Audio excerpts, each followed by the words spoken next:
Assalamualaikum warahmatullahi wabarakatuh. Saya akan menjawab soal UTS yang telah diberikan oleh Bapak Randi yang ditugaskan untuk PTI, UTS PTI. Soal nomor 1 ialah simpulkan dengan bahasa ilmiah sendiri fungsi dari teknologi informasi. Berikan contoh fungsi tersebut sesuai yang Anda rasakan. 1. Fungsi teknologi informasi ini menghasilkan atau mengorganisasikan informasi ke dalam bentuk yang berguna, misalnya laporan, tabel, grafik, dan sebagainya. Fungsi teknologi informasi ini merekam atau menyimpan data dan informasi dalam suatu media yang dapat digunakan keperluan lainnya. Soal nomor 2, coba ceritakan menurut pemikiran sendiri bagaimana perkembangan teknologi saat sekarang ini dan apa pengaruhnya bagi kita.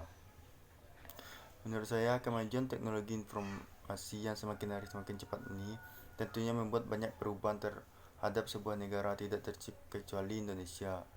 Dari pesatnya perkembangan teknologi informasi ini membawa banyak pengaruh positif kita semua. Dan pengaruh positif bagi kita contohnya pertukaran informasi yang menjadi lebih mudah, cepat, dan memudahkan pekerjaan. Sistem pembelajaran dapat dilakukan secara online tanpa harus melakukan tatap muka.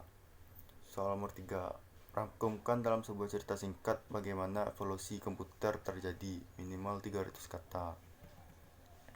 Pada awalnya, komputer bukan digunakan untuk kepentingan hiburan atau mengirim email seperti sekarang, tetapi digunakan untuk menghitung kumpulan angka rumit. Yang rumit sekarang kita membawa teknologi komputasi pada genggaman tangan dalam bentuk smartphone. Sejarah singkat bagaimana perkembangan teknologi komputasi dari masa ke masa. Generasi pertama 1940 sampai 1956. Selama periode ini, generasi pertama dari komputer mulai dikembangkan. Komputer generasi pertama menggunakan tabung vakum untuk sirkuit dan drum magnetik untuk menyimpan memori. UNIVAC dan ENIAC adalah contoh komputer generasi pertama yang digunakan Badan Sensus Amerika Serikat. Generasi kedua 1964 sampai 1971. Teknologi tabung vakum mulai tergantikan dengan transistor. Penggunaan transistor pada komputer mulai digunakan di akhir 1950-an. Keunggulan transistor adalah bentuknya yang lebih kecil. IBM 1401, Atlas, dan Mark III adalah contoh dari generasi kedua komputer. Generasi ketiga 1964 sampai 1971. Perkembangan sirkuit terpadu dari ciri khas dari generasi ketiga komputer. Bentuk transistor semakin diperkecil dan ditempatkan di chip 00 silikon yang dinamakan semikonduktor. ICL 2900, IBM 360, dan IBM 370 adalah contoh dari komputer generasi ketiga.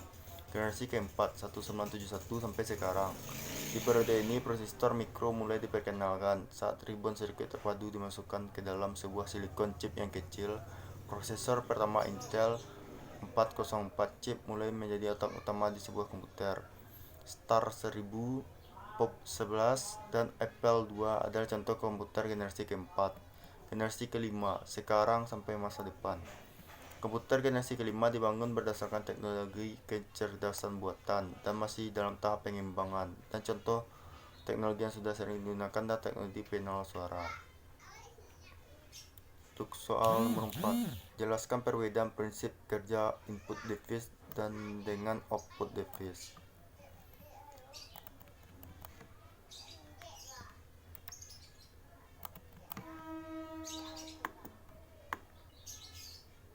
Input device ialah perangkat keras komputer yang berfungsi sebagai alat untuk memasukkan data atau perintah ke dalam komputer. Output device ialah perangkat keras komputer yang berfungsi untuk menampilkan keluaran sebagai hasil pengelolaan data. Ya, sekian, terima kasih. Assalamualaikum warahmatullahi wabarakatuh.